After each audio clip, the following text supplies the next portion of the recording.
Buenos días a todos. Nada, bienvenidos a este seminario de acelerómetros. En primer lugar, agradeceros vuestra asistencia y nada, esperamos que sea de vuestro interés. Se va a grabar el seminario, ¿de acuerdo? Por lo que luego se colgará en nuestra web y también se compartirá con todos los registrados, ¿vale? Al final del webinar tenemos un pequeño cuestionario para que, bueno, si nos hacéis el favor de respondernos, pues os lo agradeceríamos para que podamos ir también mejorando nosotros a base de vuestras valoraciones, ¿vale? Y nada, el chat también esto, podéis escribirnos de manera privada y luego también tenéis un apartado para las preguntas y respuestas, ¿vale? Procuraremos dejar unos minutos al final para poder responder algunas preguntas y los que no podamos responderemos de manera privada, ¿vale? Pues nada, le cedo el turno a mi compañero Ramón, pues para que podamos empezar. Perfecto, muchas gracias, Ibai. Como sabéis, la presentación de hoy está basada en los criterios de selección de acelerómetros para poderos ayudar a seleccionar el acelerómetro adecuado, montarlo correctamente y poder hacer las medidas fiables. Si os parece, vamos a hacer primero una pequeña introducción del el motivo por el cual se utilizan acelerómetros o se utilizan más los acelerómetros frente a otros sistemas de medida, como pueden ser los sistemas láser y demás. Y básicamente es por la facilidad de uso, porque son equipos robustos y precisos y fáciles de montar, y comparados con otros sistemas, como hemos comentado, pues sistemas láser y otros que hay por ahí, son más económicos, sobre todo cuando necesitamos montar distintos puntos de medida. De todas formas, a pesar de todas estas ventajas, identificar o seleccionar el acelerómetro adecuado no siempre es sencillo, ¿no? Por eso, en este webinar os intentaremos enseñar a seleccionar el sensor adecuado, entender los requerimientos y buscar el acelerómetro adecuado en el portfolio que tenemos, y asegurar que tenéis los conocimientos necesarios para realizar las medidas de forma adecuada.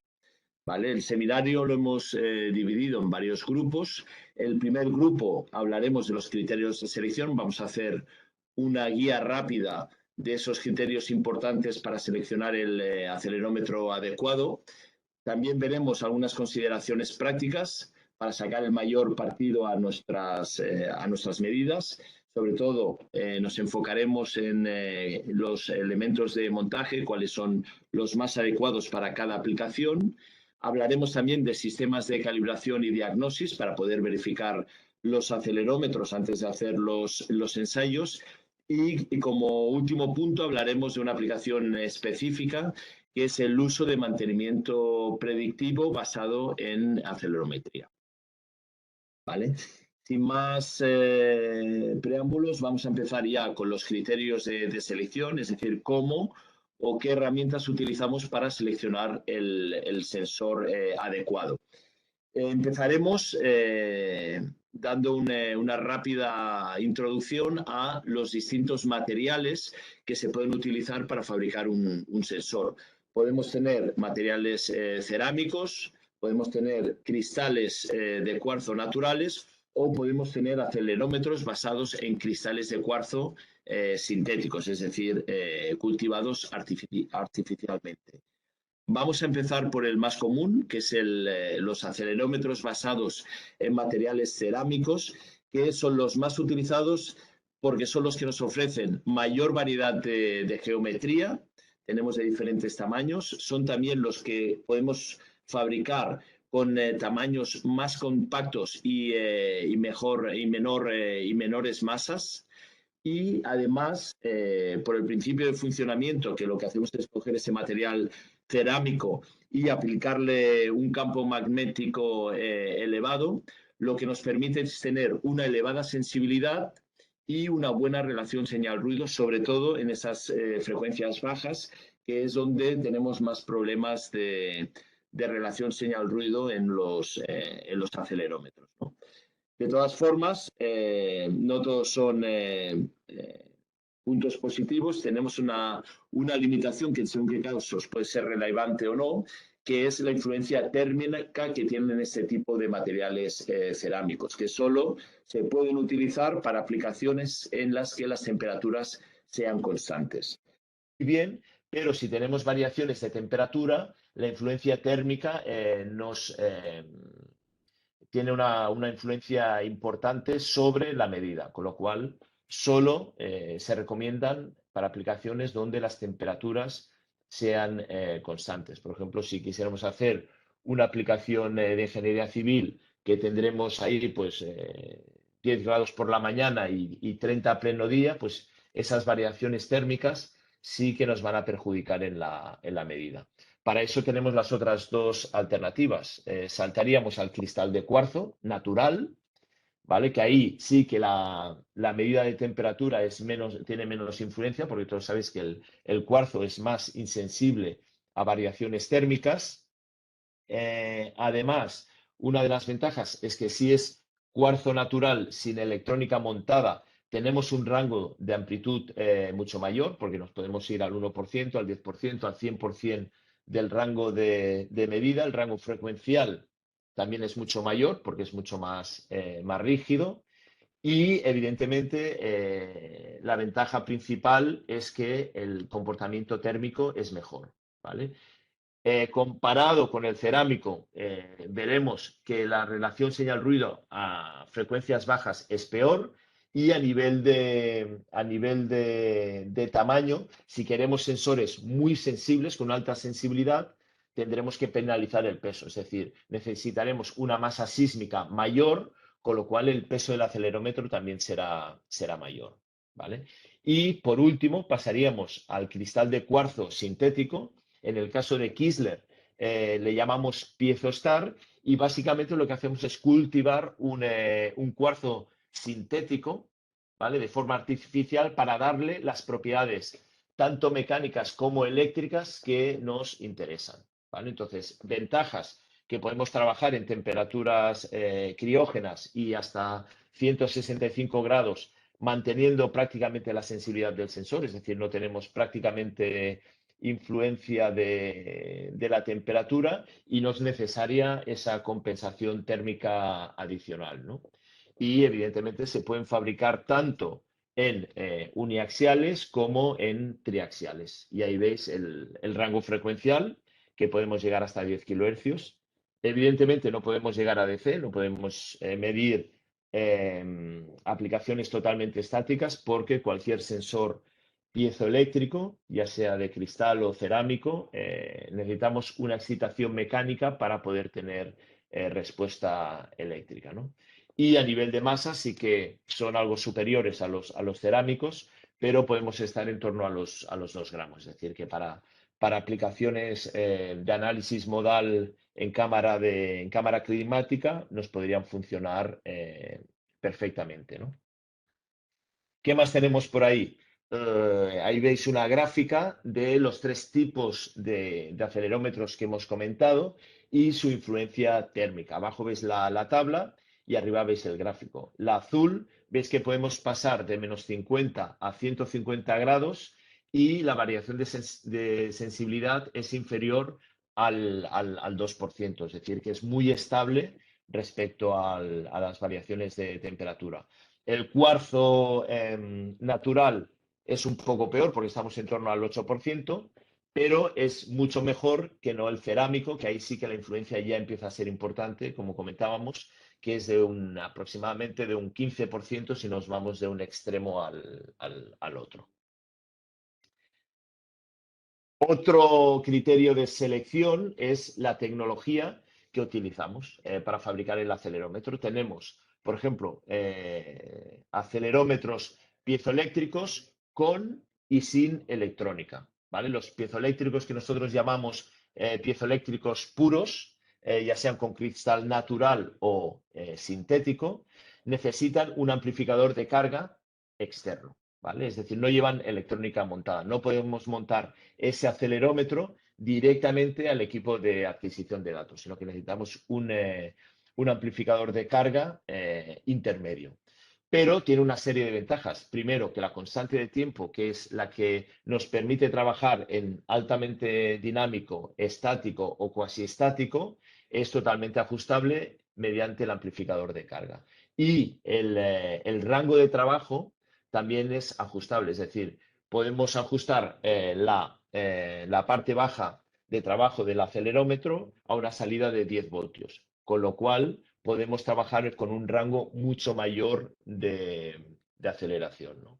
Y a nivel de temperatura, como comentábamos, pues bueno, al no llevar electrónica montada, los rangos de temperatura solo dependen del cristal de cuarzo, que es poco sensible a la temperatura, con lo cual eso nos permite trabajar en rangos de temperatura extremos, ¿no? Otro tema importante es que, a diferencia del otro tipo de sensores, los cables que necesitamos al trabajar con carga tienen que ser de alta impedancia, con todo lo que conlleva a nivel de limpieza y demás, ¿no? ¿Qué más tenemos? Luego pasaríamos a los sensores piezoeléctricos, pero con electrónica montada, es decir, dentro del acelerómetro incluimos, como veis ahí, tenemos la parte azul, son los cristales de cuarzo. Tenemos la masa sísmica y luego la parte rosa, como ves ahí indicado, es la electrónica, es decir, que ya incluyen electrónica. Con lo cual, simplemente podemos conectar el acelerómetro al sistema de adquisición de datos, ¿vale?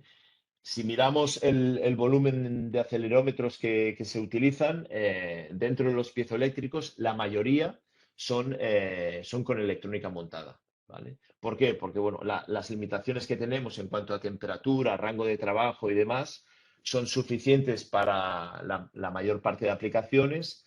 Tenemos un ahorro de costes, sobre todo porque nos ahorramos electrónicas intermedias, ¿no? Y una ventaja importante es que podemos trabajar con cables de baja impedancia, con lo cual podemos también trabajar con longitudes de cable largos sin tener tantos problemas como con los piezo puros, ¿no? Y opcionalmente la mayoría de ellos nos permiten trabajar con TEDs, es decir, que ya el propio sensor incluye el TEDs, ¿vale? Y por último, hablaríamos de los sensores capacitivos. En nuestro caso, los MEMS que utilizamos son capacitivos, que el montaje es muy sencillo. Es decir, tenemos dos pletinas, ¿vale? Con una pletina intermedia variable que la desplazamos y al variar esa placa intermedia variamos la capacidad, ¿vale? Y al variar la capacidad, esa variación de capacidad es proporcional a la aceleración que recibe que está sometido el acelerómetro.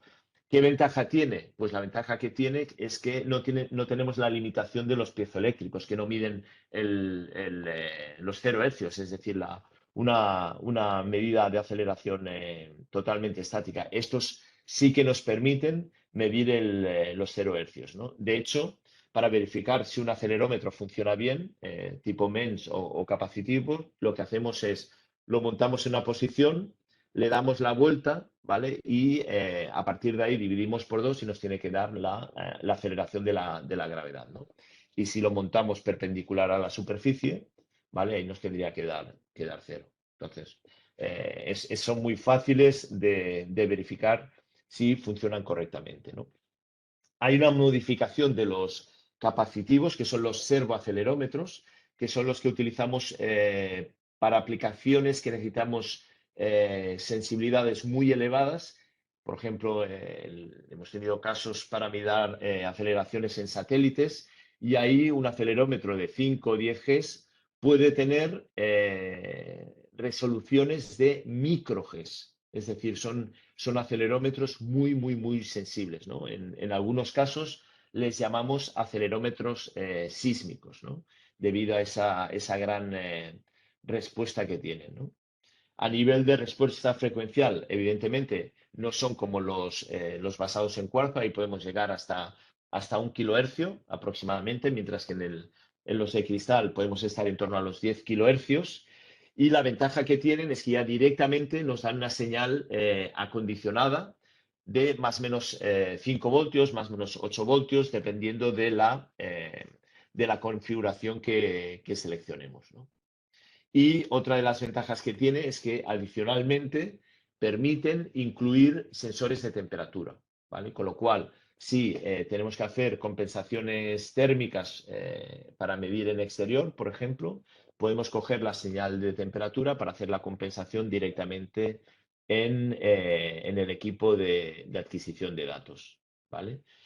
Y por último, otra de las ventajas que tienen este tipo de capacitivos es que tenemos la opción de entrada diferencial, ¿vale? Esa entrada diferencial lo que nos va a ayudar es a minimizar las perturbaciones eléctricas. ¿Por qué? Porque si tenemos un campo, una perturbación debido a un campo eléctrico o magnético, va a ser el mismo en las dos entradas diferenciales y se van a restar, ¿vale? Con lo cual son excelentes para hacer medidas donde tengamos problemas de campos electromagnéticos, ¿vale?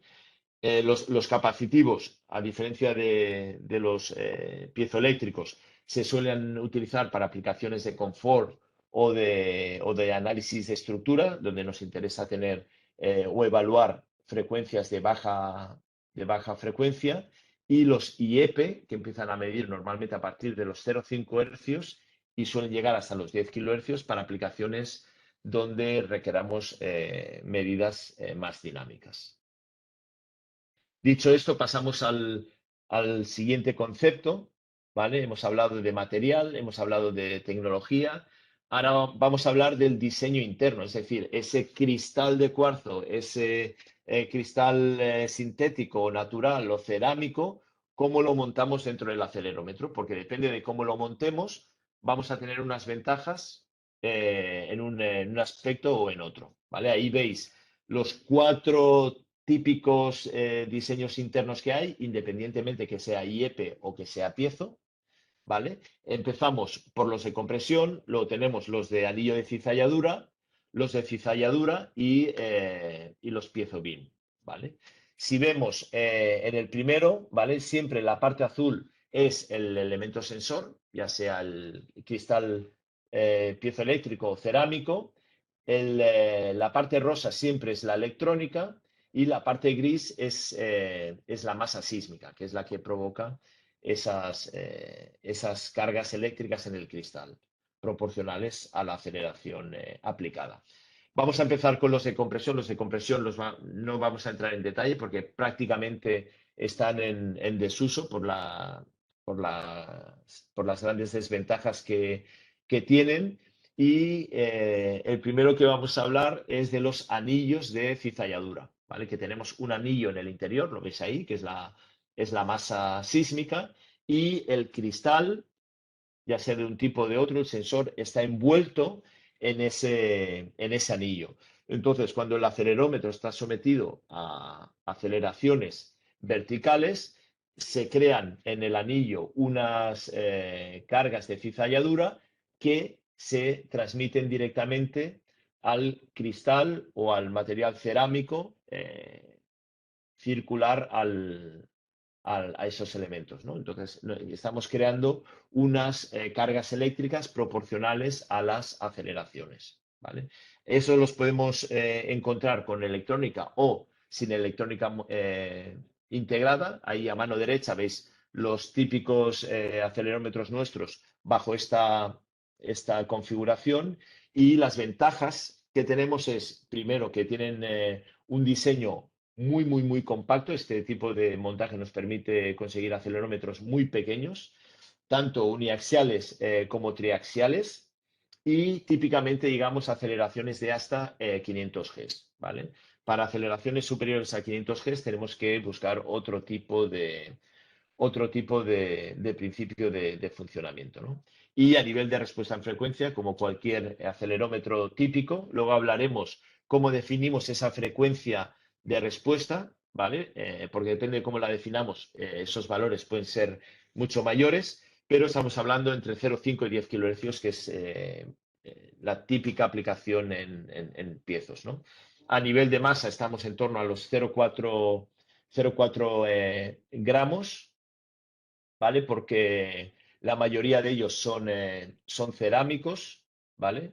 Y las temperaturas de trabajo estamos entre los 60 y los 260 grados si trabajamos con cristales sintéticos, ¿vale? Y las aplicaciones típicas son ensayos ambientales y análisis modales, ¿no? Tanto SIMO como MIMO, ¿vale? Ahí, entre ellos, vemos algún acelerómetro con alguna peculiaridad. Por ejemplo, vemos este de ahí, no sé si veis mi cursor, que tiene un alojamiento en el centro. Este es muy práctico porque a la hora de montar nos da igual la salida del cable. Lo podemos montar, lo podemos rotar de forma que el cable sale en la dirección que nos interesa, ¿vale? Luego tenemos otro tipo como los de cubo que llevan el elemento roscado en las tres caras del acelerómetro, con lo cual también es fácil buscar la ubicación correcta para luego salir bien con el cable. Y luego tenemos otros que son miniatura, que son estos de aquí, que son les llamamos gota de agua, que tienen una pequeña contraindicación y es que lo que es la tapa del acelerómetro que protege la electrónica interna no está soldada, sino que está pegada. Con lo cual, cuando montamos este tipo de acelerómetros, sobre todo con adhesivos, tenemos que ir con mucho cuidado de desmontarlos a cizalladura y no a tracción, porque nos podemos quedar con la tapa en las manos, ¿no? Evidentemente, estos son los acelerómetros de más bajo coste, por eso tienen este tipo de limitaciones, ¿no? A partir de ahí pasaríamos al tipo Cashier, que es parecido al otro. Veis ahí los dos cristales de cuarzo para darle la mayor sensibilidad posible, la electrónica en la parte superior y lo mismo cuando nosotros excitamos verticalmente el acelerómetro, en el caso de un acelerómetro uniaxial, se crean en el soporte, se crean unas cargas, unas fuerzas de cizalladura que se transmiten directamente al cristal, que otra vez igual genera esas cargas eléctricas proporcionales a las aceleraciones que está sometido el acelerómetro, ¿no? En este tipo de acelerómetro, otra vez lo mismo, nos permiten un diseño compacto y un pelín más de frecuencia, de respuesta frecuencial. Ahí llegamos a 20 kHz en lugar de 10 kHz. Y sobre todo en los acelerómetros que veis en la parte inferior, que son los de menor masa, podemos llegar a aceleraciones de hasta 100.000 Gs, es decir, que son ideales para aplicaciones altamente dinámicas, ¿no? Y igual que los otros, podemos tener sensores uniaxiales o triaxiales, ¿vale? Los que veis en la parte inferior izquierda, que son los de muy alta frecuencia, esos solo están disponibles en un solo eje. Y a nivel de temperatura, pues podemos llegar hasta 165 grados y podríamos trabajar también a temperaturas criógenas de hasta menos 195 grados centígrados. Y por último, está el sistema piezo-BIM, que básicamente es un sistema donde los cristales están en voladizo. Entonces, evidentemente, al someter aceleraciones, esas vigas en voladizo flectan y generan unas cargas eléctricas, otra vez igual, proporcionales a la aceleración a la que está sometida el acelerómetro, ¿vale? Ahí vemos que la temperatura, por diseño, es mucho más limitada. Podemos trabajar de menos 40 hasta menos 65 grados. Pero una de las ventajas que tiene es, sobre todo, que tiene unas masas muy reducidas, ¿vale? Y la respuesta frecuencial no es como en las anteriores, que llegaba a 10 o 20 kHz, sino que estamos en torno a los 5 kHz, ¿vale? Por el tipo de montaje que trabaja flexión, podéis deducir que tiene una sensibilidad transversal muy baja. Es decir, que al estar sometidos a aceleraciones transversales o a solicitaciones mecánicas transversales de montaje, como trabajan a flexión, son muy insensibles a esas sensibilidades transversales. Estamos hablando de valores inferiores al 1,5%, ¿vale? Depende del acelerómetro, puede ser 1, 1,5, mientras que otro tipo de acelerómetros suele estar entre un 3 y hasta un 5%, ¿vale? Es decir, que esa es una de las ventajas que tiene, frente a las otras limitaciones que hemos podido ver, ¿no? Entonces, si ahora nos vamos a la hoja de datos, ¿vale? Y empezamos a ver un poco los parámetros de trabajo que tenemos, vamos a empezar con el rango de medida, que es el más importante. Lo que es importante es que el rango de medida de la hoja de datos no es el valor nominal, sino que es el pico máximo que puede soportar el acelerómetro. Es decir, que no podemos sobrepasar ese pico de aceleración, ya que si no podemos dañar los acelerómetros, ¿no? Entonces, a partir de ahí, siempre es mejor ser conservador y sobredimensionar correctamente el acelerómetro, porque no podemos permitirnos el lujo de sobrecargar el acelerómetro. Y sobre todo hay que sobredimensionarlos si tenemos claro que a la hora de montar y desmontar, ese montaje va a ser complicado y o los acelerómetros pueden estar sometidos a algún tipo de impacto, ¿no? Tanto en el montaje como en el desmontaje, ¿vale? Dicho eso, tenéis al lado derecho una pequeña tabla, luego al final de la presentación veremos uno más genérico. Esa tablita son aplicaciones típicas en el sector del automóvil, y al final de la presentación os voy a mostrar una gráfica con diferentes tipos de aplicaciones, ¿no? Entonces ahí veis que en función de la aplicación, el rango estimado de aceleraciones, ¿vale? ¿Qué más? El rango de medidas, si estamos hablando de un sensor piezoeléctrico puro, lo podemos ajustar en el amplificador de carga, ¿vale? Por eso, si tenemos aplicaciones con medidas amplias de aceleración, es más aconsejable un piezo puro que no un IEP, ¿no? A nivel de sensibilidad, pues es la relación que hay entre la señal mecánica y la señal eléctrica, ¿vale? Los acelerómetros al final nos convierten una señal mecánica, que podría ser una aceleración, en una señal eléctrica, que si es IEP, con electrónica montada, pues será milivoltios por G, y si es piezo puro, serán picoculombios por G, ¿vale? Y depende, evidentemente, de la tecnología de fabricación, ¿no? Otro punto muy importante que debemos tener claro a la hora de hacer una medida es qué resolución vamos a necesitar en la medida. Es decir, cuál va a ser la mínima medida que vamos a necesitar, ¿vale? Eso normalmente en la hoja de datos viene especificado como threshold, ¿vale? Y ahí no hablamos de precisión de medida, sino hablamos de la medida más pequeña que es capaz de medir el acelerómetro, ¿vale? En casos extremos, que hablábamos pues, de satélites o de aplicaciones sísmicas, hay soluciones que, como comentábamos, los que llamamos de capacidad variable, los sísmicos, que podemos detectar variaciones de microGes. Es decir, que ahí tenemos un amplio rango de medida de acelerómetros. Vale.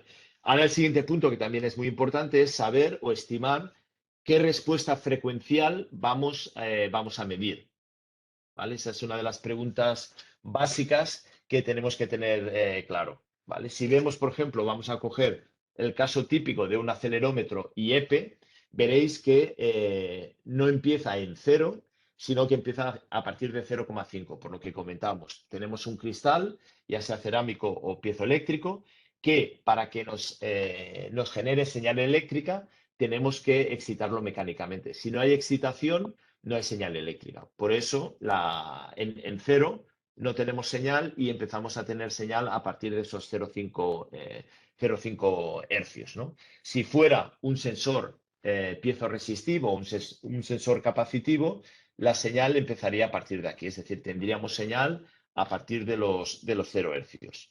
Entonces, para definir el rango útil de trabajo de un acelerómetro, ahí hay diferentes criterios en función del fabricante, ¿vale?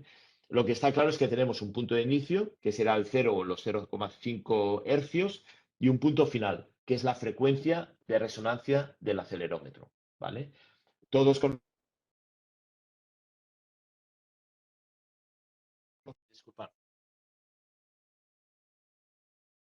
todos conocemos que no debemos trabajar cerca de las frecuencias de resonancia, ¿vale? Porque tal y como veis en la gráfica, aquí tenéis lo que es la transmisión de la señal, es decir, la entrada dividido por la salida, y aquí tenemos la respuesta en frecuencia. ¿Qué es lo que nos interesa? Que si aplicamos 1, veamos 1, es decir, que ni atenúe ni amplifique. Aquí vemos que en un piezoeléctrico, antes de esos 0,5 hercios, la señal es menor a 1, es decir, que lo que le entregamos no es lo que recibimos. Y a partir de un cierto punto, si aplicamos un valor 1 de aceleración, el acelerómetro nos da una señal mayor hasta que llegamos a la frecuencia de resonancia, donde dañamos el acelerómetro. Entonces, para definir la respuesta en frecuencia hay dos formas de trabajar: la más conservadora y la más agresiva, ¿vale? Entonces, nosotros en la hoja de datos siempre solemos dar el valor de más o menos 5%, es decir, que esa variación de señal no tiene que ser mayor a más o menos 5%, ¿vale? Por eso normalmente estamos en torno a los 10 kilohercios.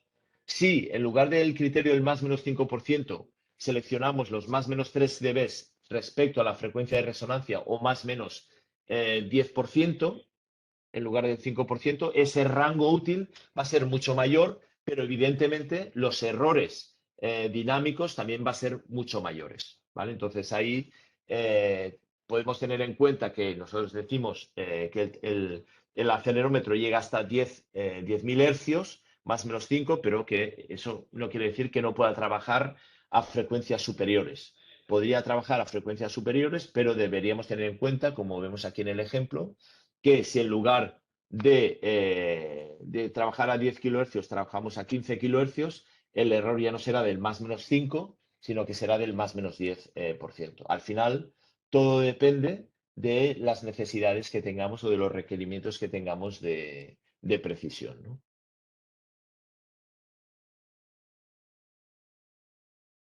Pasamos ahora al comportamiento térmico, que básicamente ya lo hemos comentado cuando hablábamos de los diferentes tipos de cristales, que hay acelerómetros que están compensados en temperatura, otros que no hace falta que estén compensados por temperatura por el propio cristal, como hablamos del caso del piezo-star, que es prácticamente plano a lo largo de esos menos 50 a 165 grados.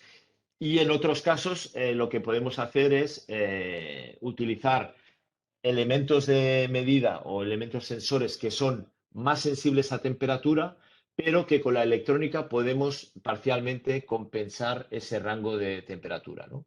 Por eso en algunos casos veréis que se indica el rango de trabajo y el rango compensado de temperatura, ¿vale? Por ese motivo.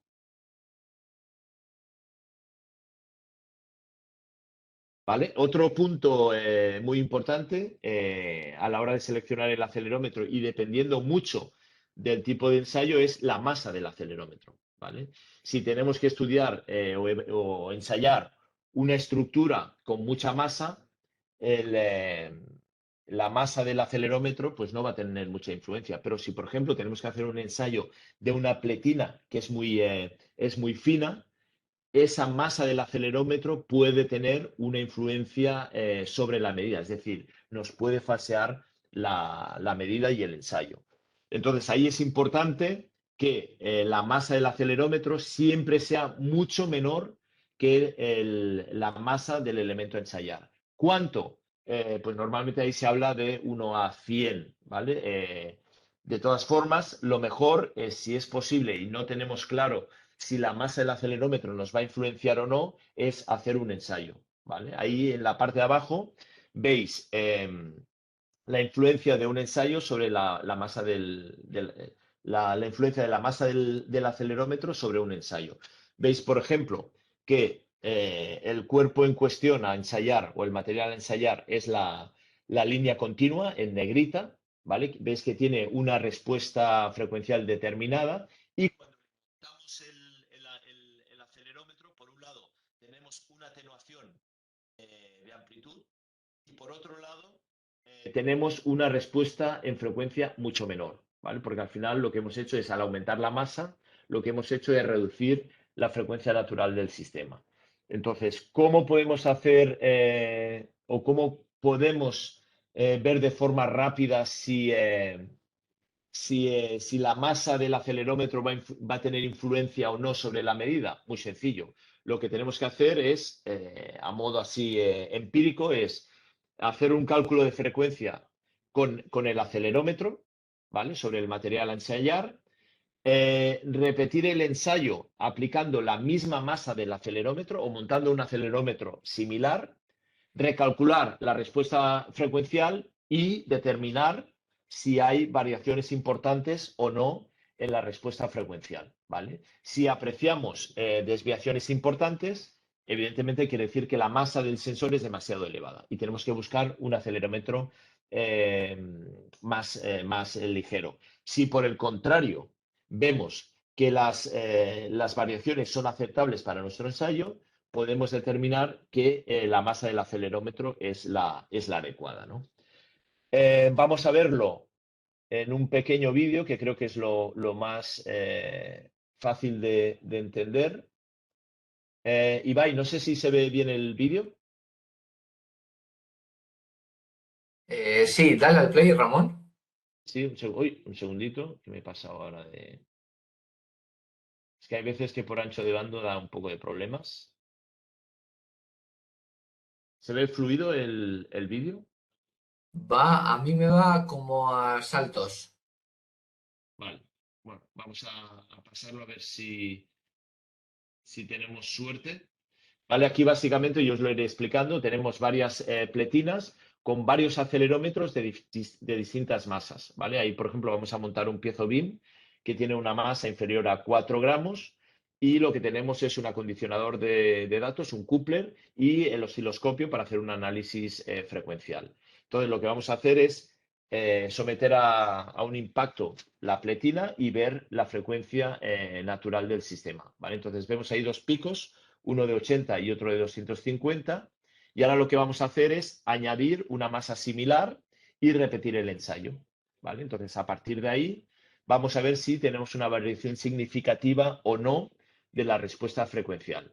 ¿Vale? Entonces, vemos que ahí, evidentemente, sí que hay una variación significativa en las dos frecuencias que hemos medido, con lo cual la masa es demasiado elevada. Ahora vamos a coger un acelerómetro de gota de agua, que son muy ligeros, ¿vale? Vamos a hacer lo mismo, vemos ahí el impacto y las dos frecuencias, ¿vale? Ahí tenemos un pico principal de 90 a 90 hercios, ¿vale? Con lo cual podemos determinar que la masa es despreciable, ¿vale? Con eso podemos ver rápidamente la influencia de la masa en nuestra medida. Vale, ahora pasamos a otro punto también muy interesante y muy importante, que es cómo fijamos el transductor en nuestra superficie de trabajo. ¿Vale? Dependiendo de los acelerómetros, hay unos que vienen preparados para rosca, otros que no. Con sistemas magnéticos se pueden montar todos, ¿vale? Y con adhesivos también. Entonces vamos a ver la influencia que tiene los diferentes tipos de montaje, ¿vale? Y los vamos a clasificar del que nos permite un mejor comportamiento del acelerómetro al que tiene un peor comportamiento del acelerómetro, ¿vale? Entonces, en el lado derecho veis la gráfica, veis por un lado la amplitud de la señal y en ordenadas, y en abscisas vemos la respuesta frecuencial. Entonces, evidentemente, lo que nos interesa es que el acelerómetro tenga la mayor respuesta frecuencial, que sería en el supuesto del montaje tipo 4, tenemos el 3 que es menor y el peor que es el 1. Luego haremos otra prueba con un montaje todavía mucho más sencillo, entonces veréis que la respuesta en frecuencial va a ser mucho más reducida que en estos casos, ¿vale? Entonces, eso es crítico o no, dependiendo de las necesidades que tenemos de respuesta dinámica. Si vamos a hacer una aplicación de ingeniería civil, pues nos da lo mismo. Prácticamente podemos montar cualquier tipo de de montaje, porque ahí las frecuencias que nos van a interesar van a ser bastante limitadas. Si queremos hacer otro tipo de ensayo de fatiga y demás, ahí sí que a lo mejor nos interesa trabajar con frecuencias mayores y tenemos que buscar un elemento mucho más rígido, ¿no? Al final, lo que tenemos es, si utilizamos, como veis arriba, ceras y adhesivos, evidentemente las solicitaciones mecánicas son menores, con lo cual la respuesta frecuencial va a ser peor. Y si utilizamos elementos roscados, las solicitaciones mecánicas van a ser mucho mayores y la respuesta frecuencial va a ser también mucho mejor. ¿Vale? A partir de ahí, dependiendo de la aplicación y de las necesidades, pues vamos a utilizar un tipo de montaje u otro. Está claro que hay veces que el montaje roscado, que es el ideal, no es posible porque no podemos dañar la pieza. Entonces, o bien utilizamos un montaje magnético o adhesivo o de cera. ¿Vale? Vamos a ver aquí un pequeño vídeo explicativo con los diferentes tipos de montaje, ¿vale? Y vamos a empezar, por ejemplo, con un shaker. Es decir, si queremos calibrar un acelerómetro, lo que no podemos hacer es aplicar adhesivos, porque al final las superficies se dañan y dependiendo del tipo de respuesta frecuencial que vayamos a calibrar, utilizamos normalmente lo que son las ceras, ¿vale? Si tenemos que hacer ensayos a mayor frecuencia, luego ahí sí que no nos queda más remedio que utilizar un elemento roscado, ¿no? Entonces, vamos a ver ahí en el mismo shaker cómo se comportan los diferentes medios de montaje. ¿Vale? Vamos a empezar primero con ponerle un poquito de grasa a lo que es la rosca, ¿vale? Eso sabéis que siempre lo aconsejamos tanto en acelerómetros como en transductores de fuerza, ¿vale? Tiene que ser una capa muy fina, ¿vale? Y vamos a proceder a roscar el acelerómetro, ¿vale? Es muy importante no sobrepasar el par máximo de apriete. Y luego lo veremos. Veremos también, dejadme que pause aquí porque esto es un punto muy importante, que cuando apretamos algún elemento de montaje, siempre debemos utilizar llaves dinamométricas continuas, no de salto, porque las llaves de salto nos pueden llegar a dar incluso hasta el doble del par máximo, sobre todo en pares bajos, con lo cual podemos dañar el acelerómetro por utilizar una llave dinamométrica no adecuada. ¿Vale? Dicho esto, el cable hay que fijarlo, siempre es aconsejable el cable fijarlo sobre el elemento a medir, ¿vale? Y ahí hemos visto la respuesta frecuencial, ¿no? Ahora vamos a repetir el ensayo con la cera, ¿vale? Que es la cajita esta roja que siempre viene en todos los acelerómetros, ¿vale? Hay que poner una pequeña parte de cera, la moldeamos para calentarla, no hace falta utilizar ningún elemento adicional y vamos a ponerle 3 pequeñas partes de esa cera.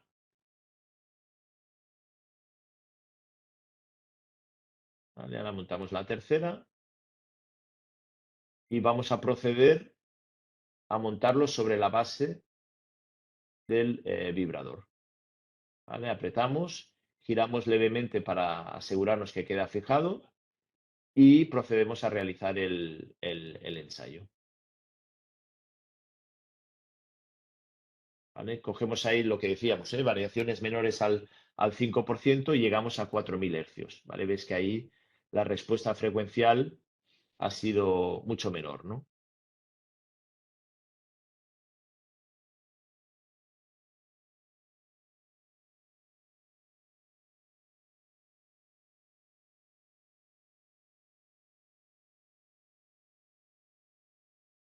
¿Vale? Ahora vamos a utilizar una base.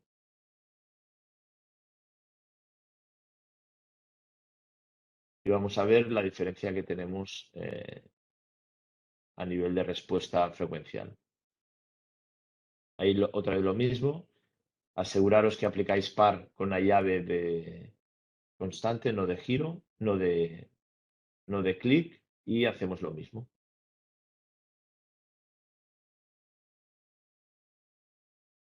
¿Vale? Volvemos a mirar ese más o menos 5% y vemos que hemos pasado al utilizar la base de 4000 a 2000 hercios. ¿Vale? Es decir, que hay una reducción ahí de ancho de banda.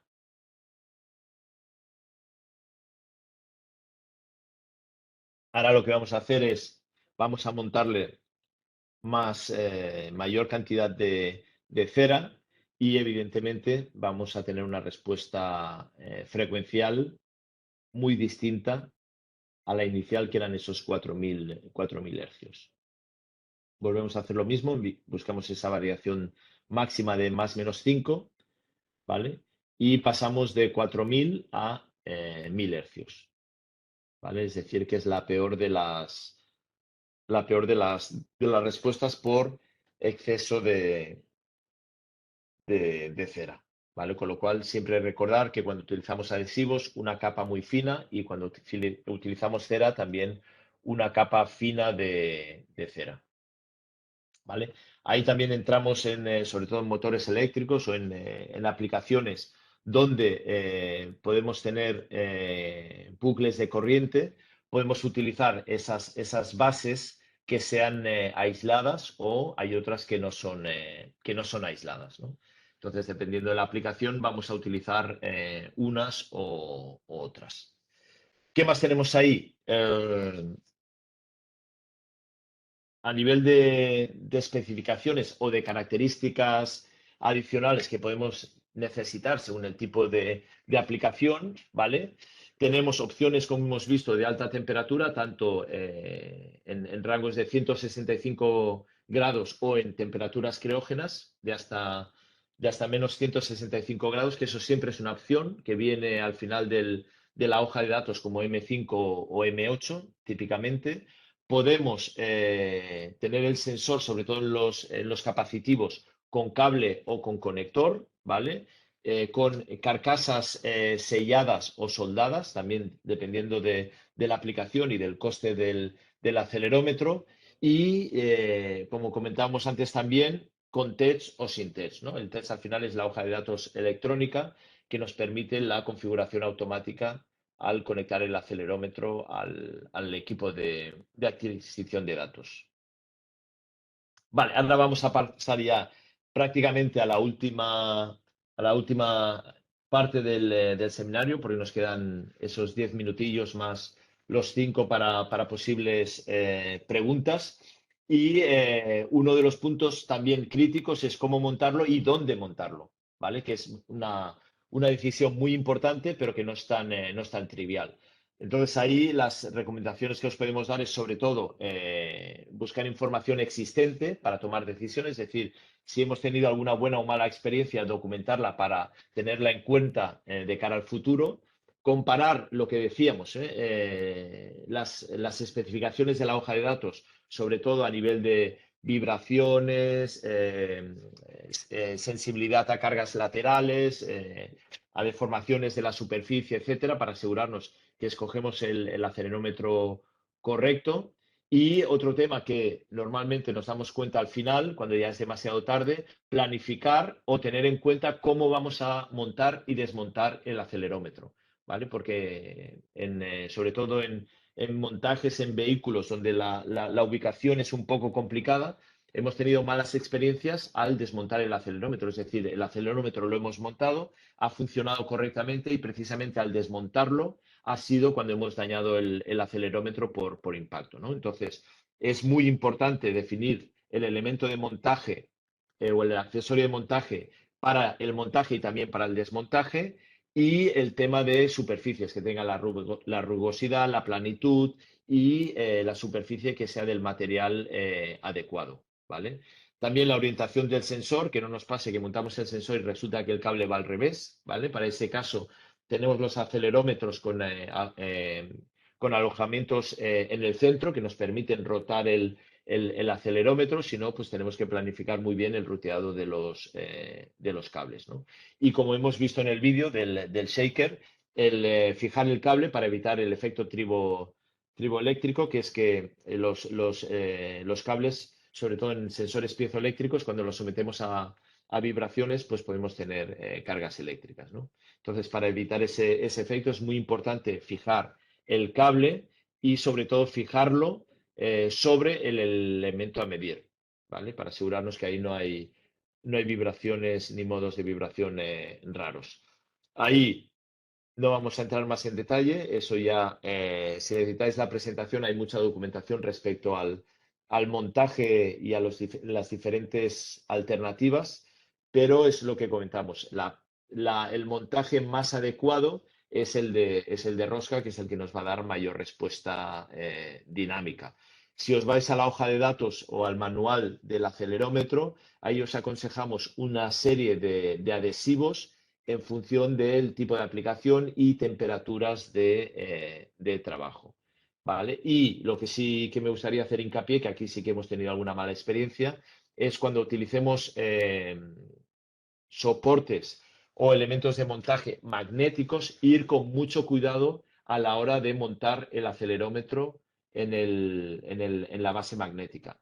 Y si montáis la base magnética en el sensor y luego lo aplicáis en el cuerpo a ensayar, no posicionéis el acelerómetro paralelo a la superficie, porque os va a dar un pico muy fuerte, pues son imanes muy potentes, sino que tenemos que entrar con mucho cuidado y con un cierto grado de inclinación para evitar ese impacto que nos pueda dañar el acelerómetro, ¿vale? Y también, sobre todo, dependiendo del tipo de base magnética que utilicéis, tenerlo en cuenta porque tienen una masa, depende de ellos, tienen una masa que puede ser considerable, sobre todo si utilizamos sensores de baja masa. ¿Vale? Aquí, tema de cable que habíamos comentado. Y estas son las dos gráficas que os comentaba anteriormente, ¿no? Es decir, los rangos en función de la aplicación, ¿vale? Ahí tenéis los servos, los servoacelerómetros, que son para aplicaciones pues tipo ingeniería civil, ferroviarias, satélites, etcétera. Y luego tenemos el resto de aplicaciones y a partir de 10.000 Gs ya son todo lo que son ensayos, bueno, a partir de 2000 G, mejor dicho, ya son aplicaciones altamente dinámicas, ¿no? De impacto, balística, etcétera. Y si nos vamos al rango frecuencial, pues vemos lo mismo, ¿no? Tenemos ahí rangos de microGs o rangos mucho mayores de hasta 10 megahercios, que ahí a partir de 50 kilohercios ya no utilizamos acelerómetros piezoeléctricos, sino que ya utilizamos sensores de emisión acústica para detectar roturas y demás. Y luego en el rango bajo utilizamos los capacitivos, que son los que nos permiten medir el cero estático. ¿Vale? Aplicaciones especiales era lo que os comentaba que os quería comentar.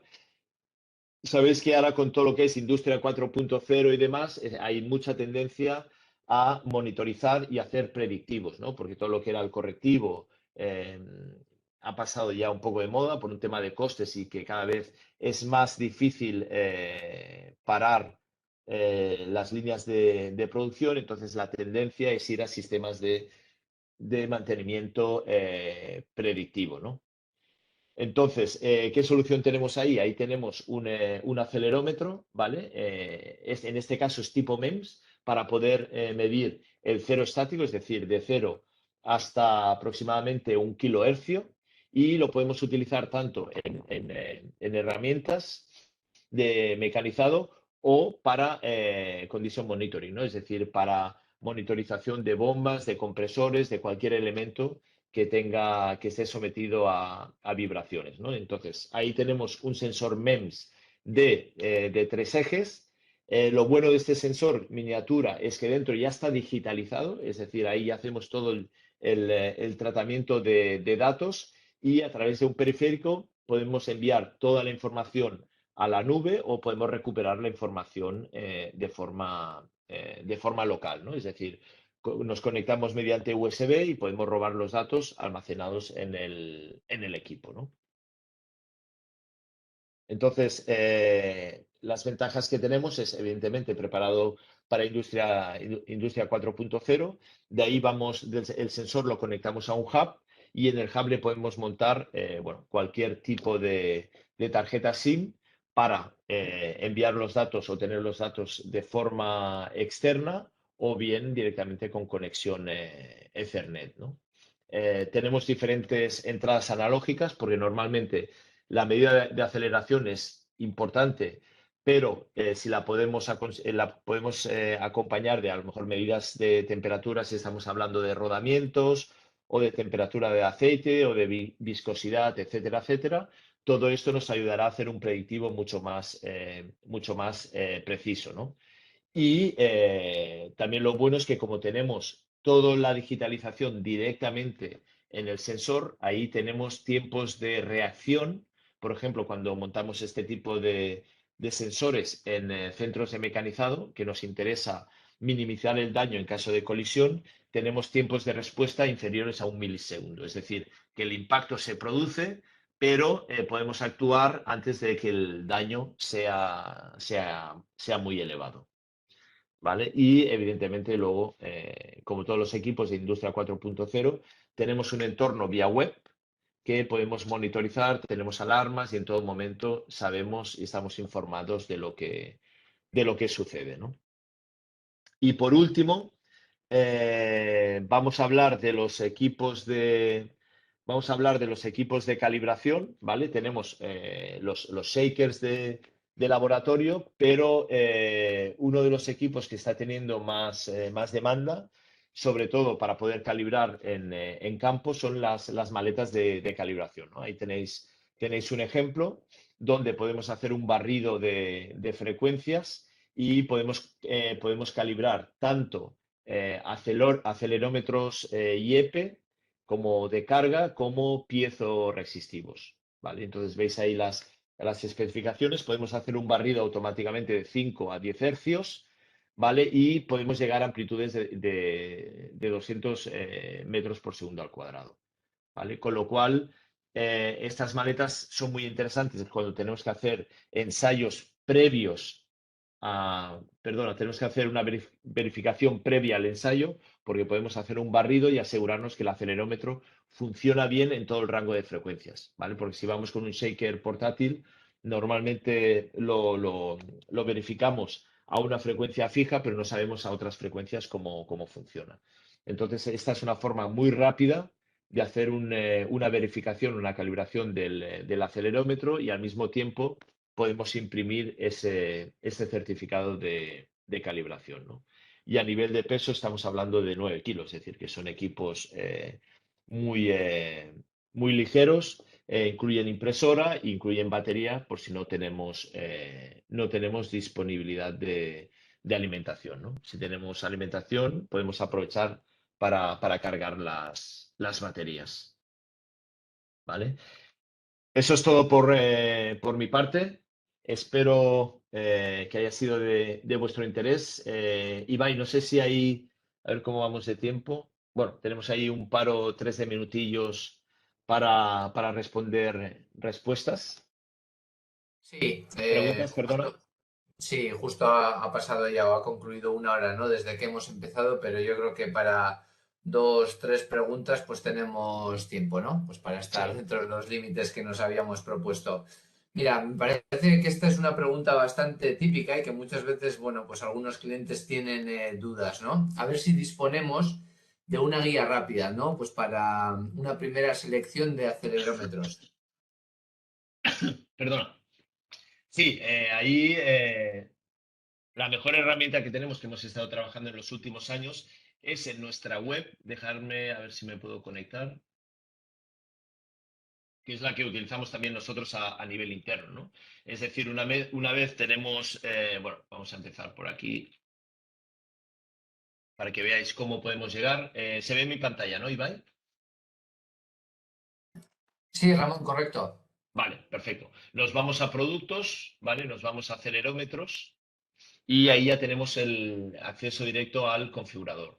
A partir de ahí, pues definimos el tipo de acelerómetro que queremos, la tecnología, con lo que hemos hablado. Oye, pues mira, me interesa un sensor para bajas frecuencias. Bueno, sabemos que no puede ser ni piezo ni IEPE, tiene que ser MEMS. si lo queremos monoaxial o triaxial, los rangos de medida, por ejemplo, entre 10 y 100 Gs, ¿vale? Evidentemente, si hay algo que no sabemos o no nos interesa, no lo seleccionamos, ¿vale? Y a partir de ahí nos aparecen, en este caso, con estas condiciones, solo hay un acelerómetro. Aquí pinchamos y lo interesante de aquí es que podemos acceder directamente al CAT, podemos bajarnos los cables y accesorios de montaje o podemos bajarnos directamente la hoja de datos, ¿vale? Manual de usuarios, hoja de datos. Pinchamos en el idioma que nos interese y tenemos la hoja de datos completa, donde al final veremos todas las opciones, ¿no?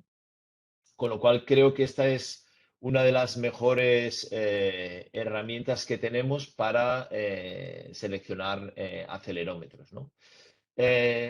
Sí que es cierto, aquí porque he cogido un acelerómetro muy específico, pero si por ejemplo me voy a un IEPE monoaxial, por ejemplo, sí, de 10 Gs, pues ahí el número de alternativas son mucho mayores. Entonces aquí sí que ya tendré que empezar a seleccionar un poco, pues si quiero mayores temperaturas, etcétera, ¿no? Anchos de banda, ¿vale? Entonces ahí se va acotando. Y a partir de ahí, pues ya veréis un poco la breve descripción. Ahí ya veis PiezoStar, que hemos comentado que son los que tienen muy buen comportamiento térmico, ¿vale? De 50 a 250 Gs.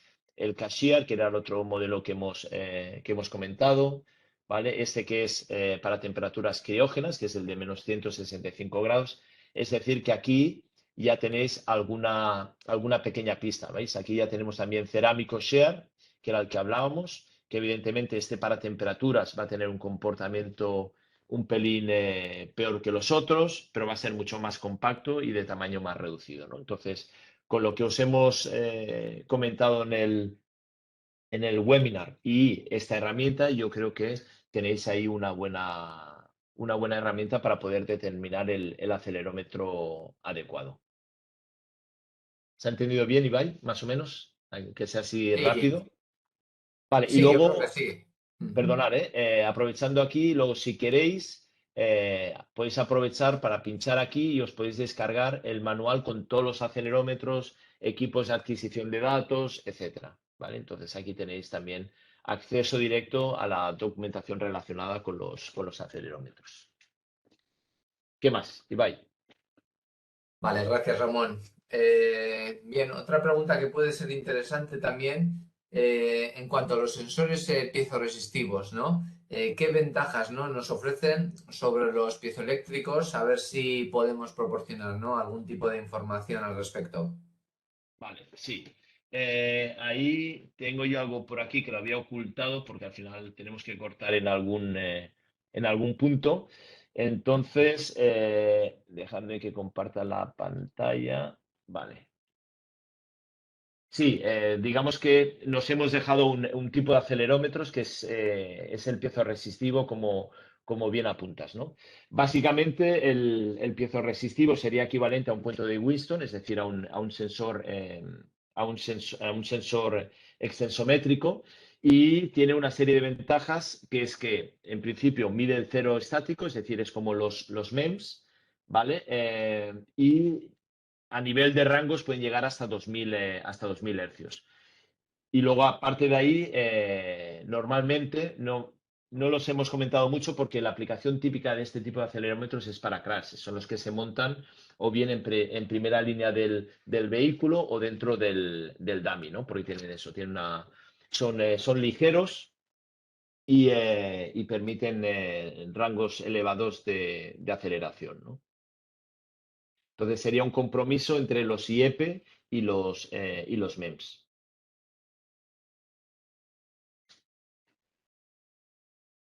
Vale, perfecto, Ramón. Luego, bueno, hay también alguna que otra consulta un pelín ya, digamos, más técnica o más peculiar. Tenemos igual tiempo para una más. Esta también me ha parecido interesante. Para ingeniería civil, por ejemplo, ¿qué tipo de montaje podríamos recomendar? ¿O cuál sería la más conveniente? Perdona, Ibai, que se me ha cortado. Sí, no, te repito, Ramón. Para ingeniería civil, ¿qué tipo de Sí. montaje para acelerómetros podríamos recomendar o recomendaríamos? Vale. Sí, ahí para ingeniería civil está claro que sería un MEMS, sería el de capacidad variable, porque lo que nos interesa es medir el cero estático. Aparte, a nivel térmico tienen un buen comportamiento, es decir, no tienen mucha influencia térmica, pero si vamos a tener muchos problemas de temperatura, como comentábamos, tenemos la opción de montarle un sensor de temperatura y hacer esa compensación, ¿no? Entonces, van a llegar hasta esos 1000 hercios, que para ingeniería civil o para ensayo de estructuras es más que suficiente y tiene mucha flexibilidad a nivel de salidas analógicas. Es decir, si la electrónica tiene o el equipo de adquisición tiene entrada diferencial, más o menos 4 voltios, más o menos 8 voltios, es decir, tiene mucha flexibilidad. Y a nivel de montaje, como las frecuencias no son muy importantes, porque al final básicamente vamos a medir bajas frecuencias, cualquier tipo de montaje nos va a funcionar, ya sea adhesivo, cera no deberíamos utilizarlo, pero cualquier base magnética o adhesivo nos funcionaría, ¿no? Vale, perfecto, Ramón. Pues esto, yo creo que por mi parte o por nuestra parte, creo que esto, las preguntas que han quedado pendientes no os preocupéis, os responderemos por mail privado.